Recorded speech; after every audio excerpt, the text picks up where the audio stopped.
Welcome to Revenge Report. Don't forget to hit that like button and subscribe for more. Let's dive in. The summit was suffocating. Suits, handshakes, self-important speeches. My gray uniform kept me invisible, like I wanted. I moved through the crowd, keeping my head down, feeling the tension in the air. Then I spotted him, my father, the one man who thought I was nothing more than an afterthought, surrounded by Chilean financiers, all of them laughing like they owned the world. He glanced at me, his eyes narrowed. Then, with that smirk I knew too well, he said loud enough for the group to hear, "She's just in operations." Laughter followed. They thought it was funny. They thought I'd shrink. I didn't. I didn't say a word. I just walked past. Let them think whatever they wanted. I wasn't here for them.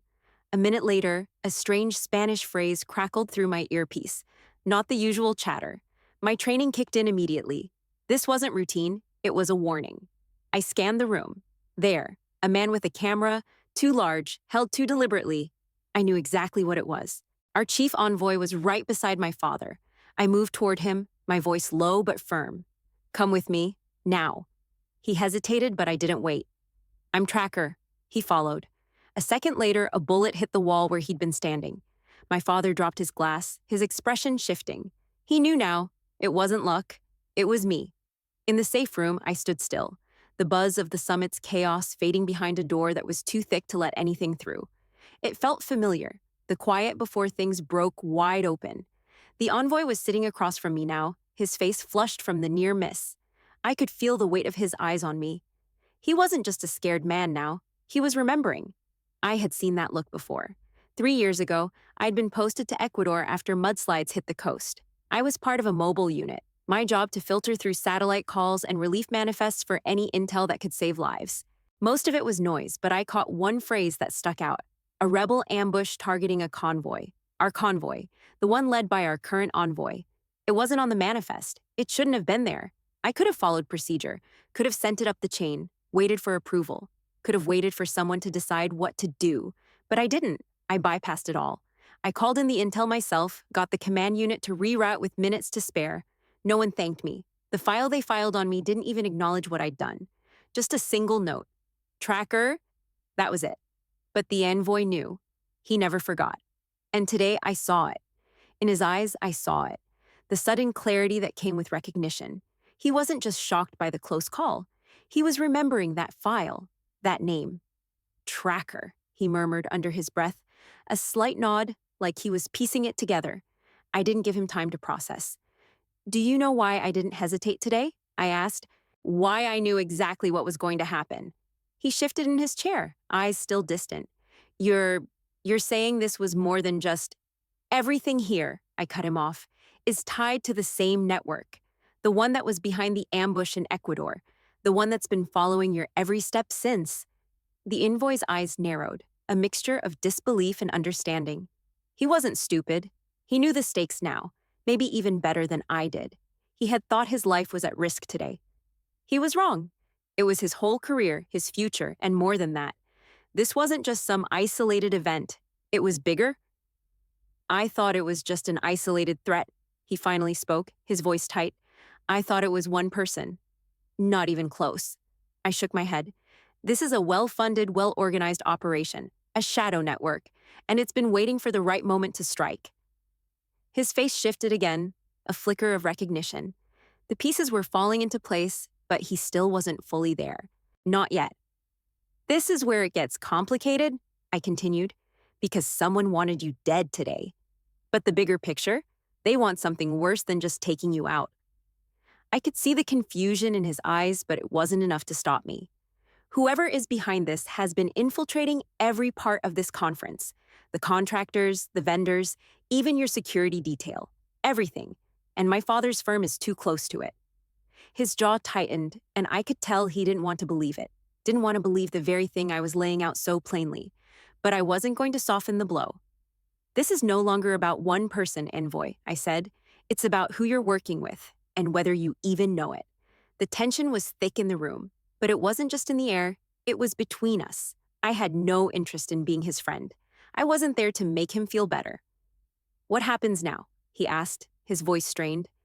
"You listen," I replied. "You let me handle this." He hesitated. "And if I don't?" If you don't, I said, we'll both be dead before you finish that sentence. It wasn't a threat. It was the truth. The envoy didn't argue when I told him to stay put. He knew, like I did, that whatever was happening had escalated beyond anyone's control. The real work started now. Security had recovered the gear from the man with the camera. I'd already seen enough to know what we were dealing with. The camera wasn't just a camera. It was a sniper's setup, expertly concealed, with a lens too high-end for any press outlet. The fake press badge was a work of art, clearly designed to get past every possible check. And the burner phone left behind? Only one photo, clear as day, of the envoy standing beside my father. The message was crystal. You were the target. I pulled up the vendor list, scanning it for any anomalies.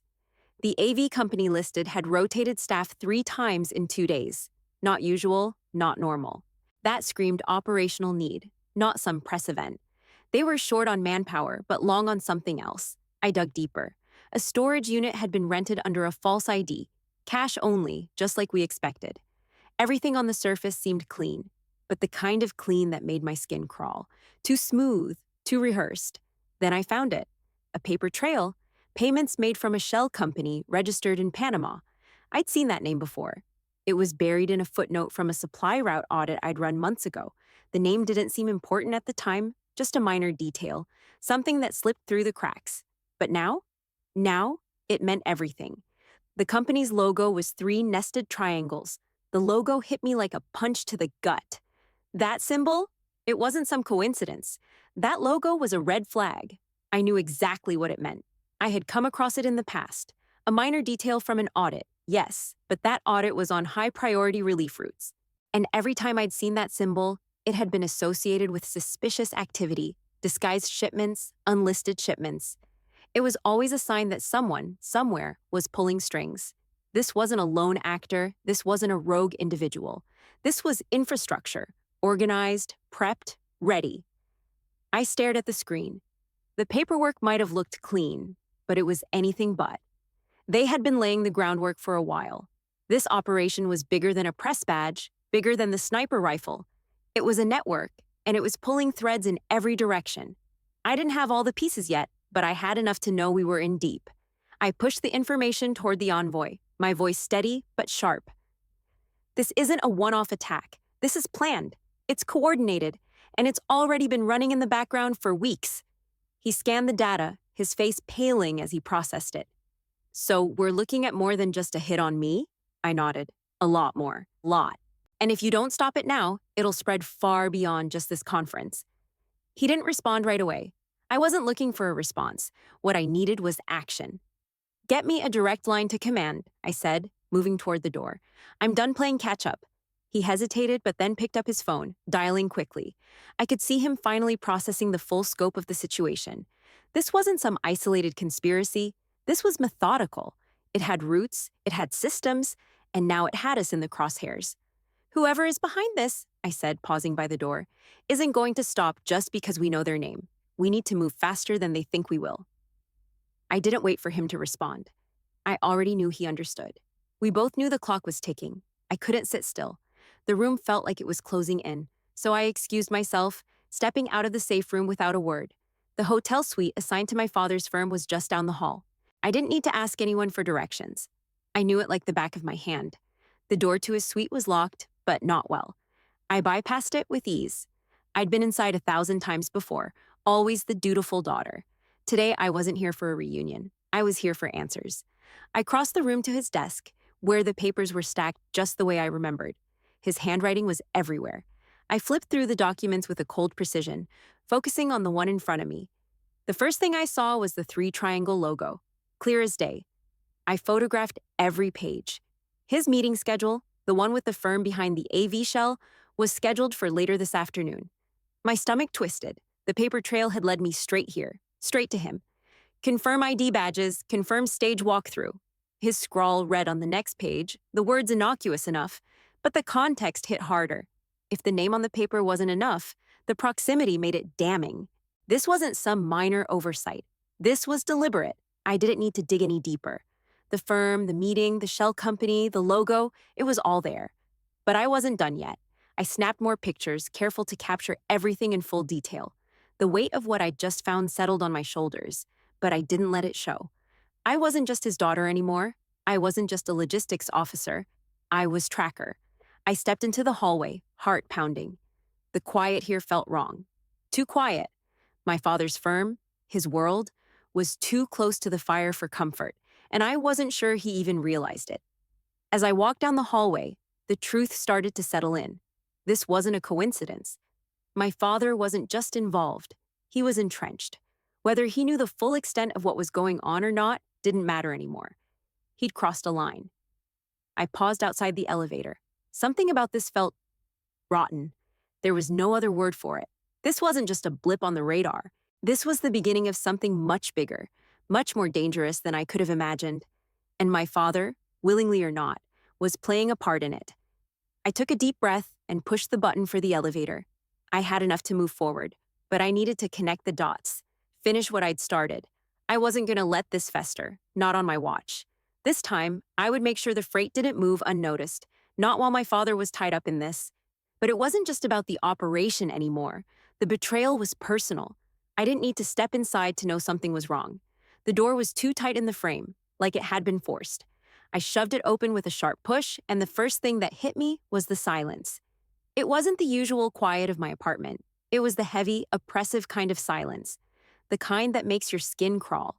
I moved quickly, eyes scanning the room, taking in the details. The lock was picked clean. No sign of forced entry, just a professional job. Whoever had been here knew what they were doing. I didn't let my guard down. I wasn't expecting a robbery. Whoever had come through had no interest in stealing anything of value. They'd taken something else. The binder was the first thing I spotted. The Ecuador linguistics binder, the one that contained every note I'd made during the months I was embedded there. My notes, my observations, everything that hadn't made it into the official reports. I pulled it open. It was gone. They'd taken it, every damn page. I moved to the desk, my laptop sitting wide open. Not a single file was missing, but someone had covered the webcam with a strip of tape. That wasn't random. That was deliberate. Someone had been inside my head, had gone through my work and figured out exactly what they wanted. Then I saw it, a single paperclip bent into 3 triangles sitting right under my desk lamp. It was so simple, but I knew what it meant. It wasn't just a warning, it was a message. I felt the hairs on the back of my neck stand up as I walked through the apartment, checking every corner, under the rugs, in the drawers, behind the closets. Someone had been here before me, and it wasn't just for a quick look around. They'd rehearsed it. They knew exactly what they were looking for, and they found it. The context. My context. This wasn't a random break-in. It was a targeted move, designed to rattle me, to let me know they were watching. They'd left the important stuff, my gear, the unmarked files, but taken what mattered, my thoughts, my observations, my work. I reached for my phone, my hands steady despite the adrenaline coursing through me. I called the agency hotline, my voice calm and direct as I filed a quiet alert. "There's been a breach," I said when they answered, keeping my tone even. "Someone accessed my apartment, took the linguistics binder and a drive. Didn't touch anything else." The person on the other end took down the details, but I could feel the distance in their voice. They didn't understand the gravity of it. Not yet. "They know," I said, cutting through the usual reassurances. "They're sending a message. Whoever's behind this, they know exactly what I'm working on." I didn't wait for a response. I hung up and exhaled, forcing myself to stay calm, to think clearly. I wasn't just dealing with a loose thread in a larger operation anymore. This was war. And it wasn't just about the people trying to infiltrate this summit. It was about everyone in the field who had come into contact with anything I'd touched. This wasn't a one-off incident. It was a concerted, methodical effort to break me down, to rattle my foundation. And they'd done it. But they'd made a mistake. They underestimated what it would take to make me stop. I reached for my bag, the weight of it a familiar comfort. I wasn't going to let this be the end of it. Not by a long shot. Whoever had been in my apartment thought they could shake me. But they were wrong. I wouldn't stop. Not until I found out who was behind this and why they thought I'd be the one to break. As I left my apartment, locking the door behind me with purpose, I knew one thing for sure. I was no longer just in the middle of this fight. I was its focal point, and I wouldn't back down until every thread unraveled. I arrived at the hotel cafe just as the early afternoon light was starting to fade. The place was bustling with conference attendees, But I saw him immediately, my father. He was seated in the corner, looking like the same man who'd dismissed me years ago, the same man who'd thought he could push me aside without consequences. I didn't waste time. I walked straight to the table and placed the documents between us, the photos of the meeting with the AV firm, the three-triangle logo clear as day. He looked at them for a beat, his face neutral. "What's this?" "You tell me," I replied, voice low but firm. "Who are you really doing business with?" He didn't react right away. He never did. He leaned back in his chair, that familiar smirk creeping across his face. "I don't know what you think you're implying, Lena." I didn't give him the luxury of playing dumb. "You know exactly what I'm talking about. I traced everything. The AV company, the fake IDs, the sniper camera, the exit route staged for a hit." I pointed to the papers, showing him where the evidence lined up. "This is no accident. This is a well-planned operation." He shifted, but not enough to show real concern. "This is just logistics. It's business as usual." "Logistics?" I asked, leaning in, my voice colder. "You call this logistics? You don't even see it, do you? This isn't logistics. This is a cover for infiltration. Someone's using your firm to push something far darker than you're willing to admit." His face darkened, but he didn't speak right away. He wasn't a fool, not really. He knew this was bad, but he wasn't ready to acknowledge it, not yet. I didn't wait for him to process. "Someone's been in my apartment, Dad. They took my work, my notes, everything from Ecuador, and they left a message. A paperclip bent into three triangles." I watched his face closely. The moment I mentioned the triangles, I saw it. His eyes shifted, just slightly. He tried to mask it, but the fear leaked through. He swallowed hard. "I didn't want you involved in this," he said, trying to stay composed. "You weren't supposed to be part of this." I leaned forward, keeping my gaze locked on his. "I am, and so are you. You're already part of it. You don't get to pretend anymore." He looked away briefly, as if collecting himself. "I'm not the one behind it. I'm just trying to make sure the company survives." "The company?" I cut him off. "You're not just talking about survival anymore. This is more than business, and you know it. You can't play both sides here, not when you're this deep in it." His eyes flicked back to the documents, but he didn't look at me. "I'll delay the deal. I'll make sure everything slows down. Just give me some time to get ahead of this." I shook my head, feeling the cold, hard realization settle in. Delaying the deal won't be enough. Not anymore. It's already bigger than you can control, and you know it. He opened his mouth to argue, but I held up my hand to stop him. "You might be able to run your company like this for a while, but whatever's happening here, it's about more than logistics, and when it blows, it's going to take you down with it, just like it's already coming for me." There was a long silence between us, heavy with things unsaid. The only sound was the clink of coffee cups in the background. My father's eyes were distant, calculating. I could see the gears turning in his head, trying to figure out his next move, but it was too late for that. I wasn't giving him room to wiggle out of it. "You don't get to play the victim here," I said quietly. "Not when you've already sold your soul to the highest bidder." He stared at me, as if trying to process the finality of it all. "I'll delay it," he repeated, his voice barely above a whisper. I met his gaze, unwavering. "It won't matter. You'll be just as deep in it as the rest of them. And when this blows, you'll have no one left to blame but yourself." I stood, pushing the papers toward him one last time. "Fix it, or I will." I turned and walked away, leaving him there at the table, still caught between guilt and pride. I didn't need him to fix it for me. I was done waiting for anyone else to do the work. This was mine now, and I would burn it all down if I had to. I didn't sleep that night. I couldn't afford to. The clock was ticking. I knew the only way to break this thing open was to follow the money, the paper trails, and the quiet currents moving under the surface. Whoever was behind this had built a network that wasn't just efficient, it was invisible. Until now. I pulled up every financial transfer linked to the shell company, and it didn't take long before I saw the pattern. Multiple fronts, all feeding into the same funnel. Warehouses, vendor permits, a whole list of subcontracted companies, all part of a well-oiled machine. And the triangle logo? It appeared again and again, stamped across fake shipping logs and staged consulting fees. They were building trust by simulating legitimacy, masking everything with the right paperwork, the right signatures. It was all a smokescreen. I traced every link I could find. Subcontractors, ID badge manufacturers, shipping routes. It was all connected. The deeper I dug, the more unsettling it became. This wasn't just a single rogue actor making a few bad decisions. This was an entire infrastructure built to mask something much darker. I compiled everything into a file, the map of the Ghost Network. Every shell, every vendor, every financial link. I handed it over to the envoy, who looked at it like it was a ticking time bomb.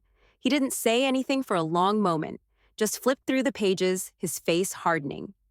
"This is bigger than I thought," he finally muttered, his fingers tracing the lines connecting each piece of the network. "I don't think you've even begun to realize how big," I said, crossing my arms. "This isn't just about you anymore. This thing has tentacles in every part of this summit, and the next move has to be now." He nodded, then picked up the phone, dialing quickly.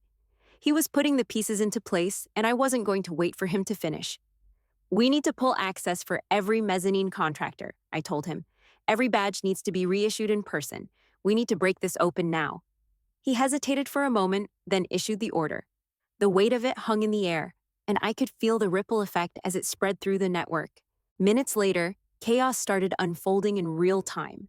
The contractors were scrambling, panicking. They hadn't expected the spotlight to shift onto them so quickly. I watched the comms light up as people tried to cover their tracks, deleting files, making last-minute calls to each other. The subcontractors were disappearing, pulling out of the project as fast as they could. This wasn't just a few bad actors. It was a full-scale collapse of the system they'd built. One of the contractors attempted a last-ditch effort to cover their tracks, rebranding the triangle shell overnight. They changed the font, tilted the logo, but it was too late. They'd already been exposed. The whole thing felt rushed, sloppy now. Their rhythm was broken. They couldn't hide the truth anymore. I sat back, watching it unfold. There was no coming back from this. The network was already fracturing, and the people behind it were running out of time. "We've made this loud," I said to the envoy, a cold satisfaction settling in my chest. "Now they'll have to move fast. They won't know who to trust, and everything will start to collapse from within. It's only a matter of time." He looked at me, his face grim. "You've made sure it's too big to contain now." I nodded. "It won't take long for this to spread across every part of the operation. They'll be chasing their own tails before the day is out." The moment had shifted. What had once been a shadow network, moving silently and efficiently, was now exposed. Their systems had been compromised. Their trust had been shattered. I wasn't done yet, but we had shifted the balance. The pressure was on them now, and I was ready for whatever came next. The gala hall was alive with chatter, the hum of luxury filling the air as guests mingled under the glittering lights. My father was seated at the head table, looking every bit the part he played. The proud businessman, the corporate kingpin. The screens behind him cycled through logos, flashing the names of sponsors, partners, and donors. The triangle logo flickered for just a second, a blip barely noticeable. But I saw it. I was sitting at a guest table near the back, keeping to the shadows. I wasn't here to be seen. I was here to watch. My eyes were trained on the AV crew, their movements too smooth, too practiced. Every detail counted now. My father was in the middle of his speech, something about future projects, global partnerships, the usual, but it wasn't the speech that mattered. It was what was about to happen. Halfway through, the envoy stood up from his seat. He had a slight tension in his posture, like he was steeling himself for something. The room quieted, and he stepped to the front, adjusting the microphone. There was no mistaking the gravity in his voice when he spoke. "If not for Tracker, I'd be dead." The words landed like a bomb.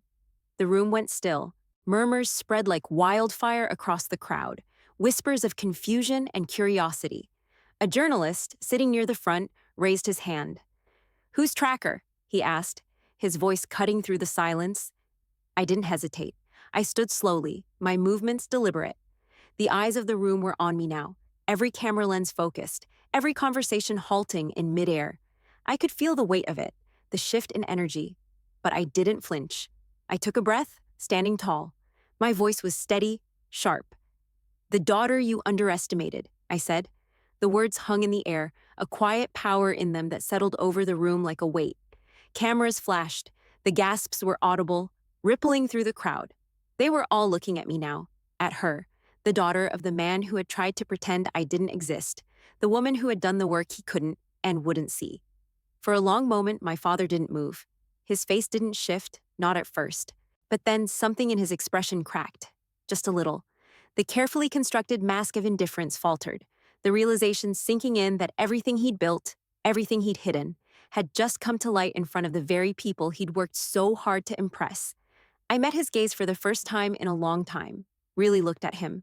For the first time, I saw the fear. I didn't feel satisfaction, not yet.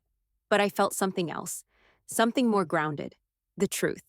It was out now, in the open. And it wasn't just my father who had been living in the shadows. I didn't stay standing for long. I sat back down at my table, my eyes never leaving the head table. The atmosphere had changed, not because I had exposed him. He knew what he was, but because I had finally spoken the truth, clearly and without hesitation. There was no more pretending, no more games. He couldn't deny it anymore. The room buzzed with 1,000 questions no one was asking. People were trying to process what they'd just heard, piecing together the fragments of the story in their own minds. The journalist who had asked about Tracker scribbled furiously in his notepad, but no one dared interrupt the silence that had fallen in the wake of my statement. My father's face was pale now. His eyes flickered to me once, and for the first time, he didn't look at me like I was an inconvenience. There was something else in his eyes, something raw. It wasn't guilt, it wasn't even regret. It was just the unmistakable realization that this time, I wasn't the daughter he could ignore. This time, I wasn't a shadow he could brush aside. I watched him carefully, but didn't wait for him to respond. I didn't need him to. The truth was already out, and there was no going back. When I sat back down, everything felt different. Not because I had exposed him, but because I had finally said what needed to be said. The lies, the manipulation, the secrecy, it was all laid bare. And now, for once, it wasn't just his secret. It was mine too. And I wasn't going to let it fade into the background. The fallout was immediate. I expected the chaos, but the way it hit was almost violent. The contracts froze first, each one more tentative than the last, the ink barely dry before they were being pulled off the table. It wasn't just my father's company that felt it. Everyone connected to the summit scrambled to cover their tracks. The press was on it like sharks to blood. Headlines screamed across every screen. Logistics Titan's daughter outs criminal network. Some people called it a grandstanding move, said I was making myself the center of attention. They couldn't stand the way the room had shifted, how I'd stolen the spotlight. They'd be happy to call it pride, arrogance, anything but the truth. Others, though, saw it differently. Integrity. The word was tossed around more than I cared to hear. But I didn't need the validation. I didn't need the press to pat me on the back. What mattered was what came next. What mattered was how the system cracked open. I heard whispers that my father quietly handed over a name. A broker with pre-cleared press IDs. The kind of name that, when dropped, made the whole house of cards tremble. It wasn't an apology, it wasn't even a reckoning, but it was a crack in the wall. And in my world, a crack was all it took. A liaison from the agency confirmed it to me a few hours later. The name was enough to warrant arrests. The warehouse, the one linked to the shell companies, was raided, and as the team sifted through the wreckage, the triangle logo appeared again, this time stamped on the manifest and in the packaging. It was everywhere. Pieces of the puzzle I had uncovered now staring back at me in full color. I let the news settle for a while, letting the satisfaction work its way through me. But the press wasn't the endgame, not by a long shot. The real moment came later, when the call came in. I knew it was coming, but I didn't expect it to feel so empty. I stepped into the quiet room where the commendation waited for me, alone. The folder was already sitting on the table, its contents neatly arranged, but there were no speeches, no applause, no ceremony. The words in the file didn't change anything. The acknowledgement of my work, the recognition, it was hollow. They'd done their job, they'd followed the rules. But I knew what it meant. I knew exactly what the acknowledgement was for. I had made sure the freight wouldn't flow unnoticed anymore. That was always the point, wasn't it? To be seen, to make sure the wheels didn't turn without someone checking the gears. I closed the folder without a second thought. They could give me a medal or a headline, but it didn't change the work. The real change was already underway. The system was broken now. And it had nothing to do with me being right. It had everything to do with the truth being loud enough that no one could ignore it anymore. I didn't need anything else. The quiet recognition was enough. It showed up in my mailbox the next morning, just as I was getting my coffee, a plain envelope, no return address, nothing to indicate who had sent it. I opened it slowly, like I had all the time in the world, but I already knew what it was. 4 words, printed in black, clear and sharp. Tracker, this isn't over. I didn't panic. I'd been expecting something like this. Whoever was behind it wouldn't just walk away. They never did. I took a moment to breathe, steadying myself, 4 in, 4 out. I made a note of the envelope, the card, and filed it in my ledger. That was all. I didn't need a grand gesture or a response. They'd come after me again. I knew that much. But I wasn't done yet. I wasn't even close. I left the apartment, the city still waking up. The air was sharp, the kind of cool that pressed in on you, reminding you that it was winter, that the world was always moving forward whether you were ready or not. I walked toward the river, letting the chill sink into my bones. I needed to think, to clear my head before the next move came. The sound of footsteps broke the silence. I didn't have to turn around to know who it was. My father's voice cut through the air, heavy with the weight of things unsaid. "If you hadn't acted," he trailed off, not finishing the sentence. I didn't look at him, didn't give him the satisfaction of seeing how his words landed. There was no apology, no attempt at understanding. Just the words hanging between us, unfinished, like everything else that had been said in the past. I kept walking. I wasn't angry, not anymore. He stood there for a moment, probably waiting for me to respond. But I didn't. I wasn't going to give him anything to hold on to, not when the weight of it all had already been placed where it belonged.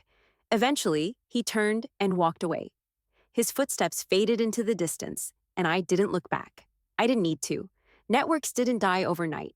The game didn't end just because I had made my move, but they'd seen what I could do. They'd seen what happens when someone finally stands up and moves when the time is right.